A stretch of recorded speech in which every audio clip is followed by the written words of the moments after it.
Numbers chapter 12 is one of the radical chapters of church life because it addresses this issue of racism, really, because this is how it begins. Then Miriam and Aaron spoke against Moses because of the Ethiopian woman whom he had married. So verse 1 tells us what the issue really is about.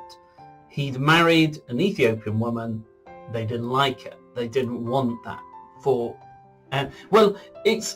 It really is about skin color, because when the Lord is angry with Miriam, and Aaron is also involved, but I think in this he seems to be following Miriam because it's Miriam who bears the penalty, and in verse 10 you'll see that the punishment is on her skin. It's about her skin.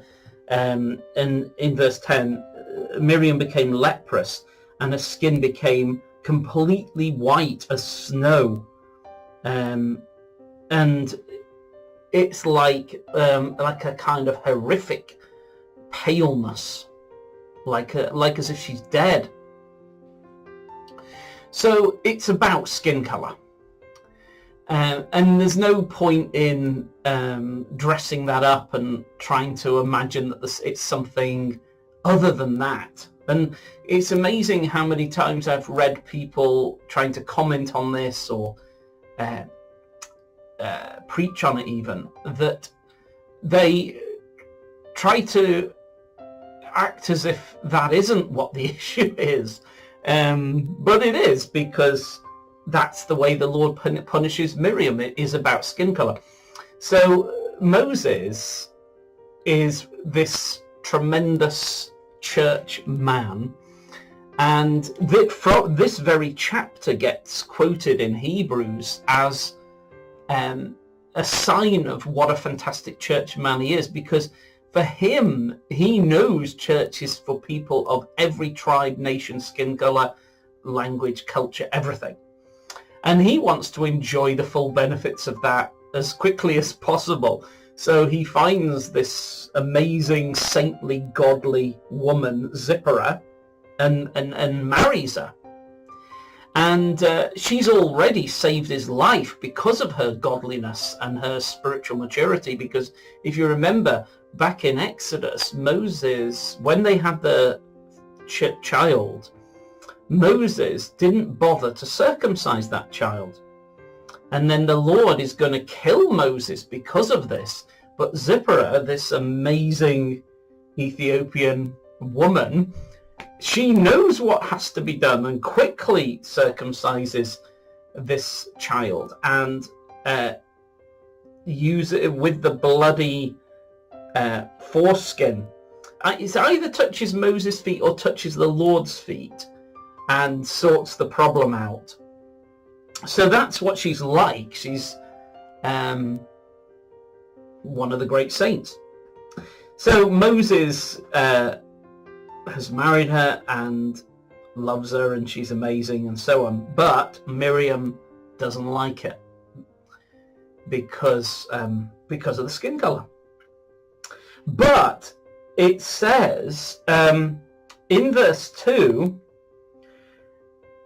the way that Miriam and Aaron come at it is they say, has the Lord indeed spoken only through Moses? Has he not spoken through us also? And the Lord heard it. So they come at it as if the issue isn't skin color, as if the issue's got something to do with authority in church or giftings or something like that, and Moses has got married into this one woman, and they are like, well, he should have consulted us first perhaps, or we have our own view on this, and they're trying to turn it into a sort of like a higher level discussion about church authority and responsibility and things like that. But it isn't that. And the big lesson I think we need to draw straight away from Numbers chapter 12 is that racist views, and by that is not just meant that people might actively hate someone with a different skin color or national background, but the way that people just overlook them and say, oh well, you know, we won't have them in leadership, or we don't need to consult them. And it's not even explicitly said, it just happens in church life, in society generally. It just happens that you just don't, that people don't take seriously a person who has a different skin color. So, but it can be presented in all sorts of seemingly higher level, more intellectual discussions. But what's great about Numbers 12 is that the Lord kind of just cuts through all that and says, I know what this is really about. Miriam, I'm going to curse your skin. So I like this chapter because it reminds us that underneath a lot of these high sounding things, there's some really ugly things.